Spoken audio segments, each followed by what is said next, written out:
မင်းစီရလက်ကဖောက်တယ်ပြန်ရောင်းတဲ့မမတွေကိုမင်းပြကြင်ပါတယ်မင်းတို့ဒီပစ္စည်းလေးတွေကိုဝေမာလင်းကအရှိကနေပြီးတော့တစ်ထည်လက်လီရောင်းတဲ့အတွက်ကြောင့်မို့လို့3ထည်ယူ900ပို့ရောင်းပေးတဲ့အတွက်ကြောင့်မို့လို့အမားတို့က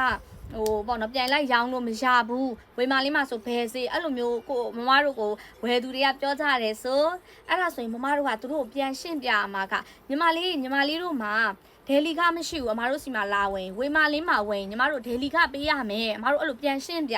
သိလားရောင်းနီးလေးတင်ပေးမယ်ကိုယ့်ရဲ့အမတွေကိုစီကဖောက်တယ်ယူလက်ကပြန်ဖောက်တယ်ယူပြီးတော့ပြန်ရောင်းတဲ့အမတွေညီမတွေကိုမင်းတင်ပြပေးမယ်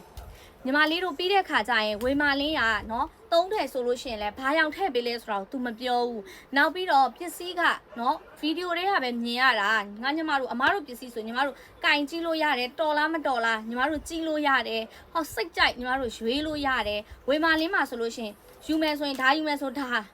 အယောင်လဲရွေးလို့မရဘူးရွေးရင်လို့ရှိရင်လည်းကဲနောက်ဆုံးအယောင်ရွေးလို့ရရင်တော့ညီမတို့မှာဒေလီကပေးရတယ်ဟိုကအဲ့လိုရှင်းပြဝဲသူတွေကိုနော်ပြီးတဲ့အခါကျလို့ရှိရင်ကဲအခုထားပါတော့အမားတို့ကဒီမှာတို့6ထည်ရှိတယ်မလားသူတို့ကကဲဘာရောင်လေးရွေးဒီအစိမ်းလေးယူမယ်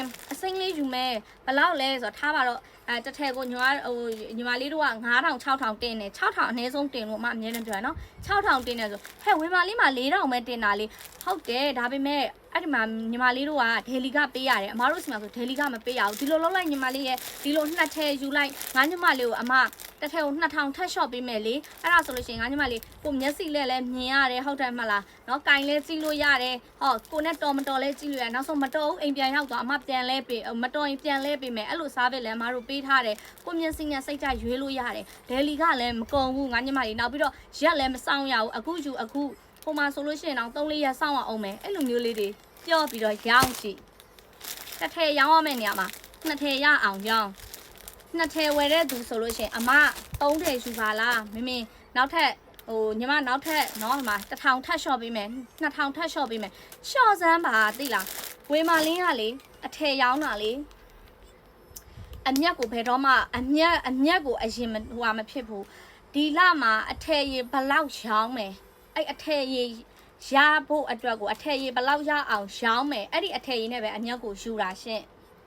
မင်းပြောသလိုတစ်ထည်ရောင်းပြီးတော့4000အမြတ်ယူမဲ့အစားမင်း2ထည်ရောင်းပြီးတော့တစ်ထည်ကို2000နဲ့4000အမြတ်ယူမယ်ဘာလို့လဲသိလားတစ်ထည်ရောင်းလို့ရှင်ကိုစီကနေပြလဲပြောဒီအရင်နဲ့ကနေပြီးတော့တစ်ထည်ပဲကိုပြန်ရတာ2ထည်ရောင်းလို့ရှင်အရင်2ထည်စာပြန်ရတယ်ရှင်အမြတ်ကတော့4000ပဲဒါပေမဲ့မင်း2ထည်ရအောင်ရောင်းပါတယ်အဲ့လိုမျိုးလေးပြန်ရောင်းဖို့မင်းဒီနေရာကနေမမတို့ကိုညီမလေးတွေကို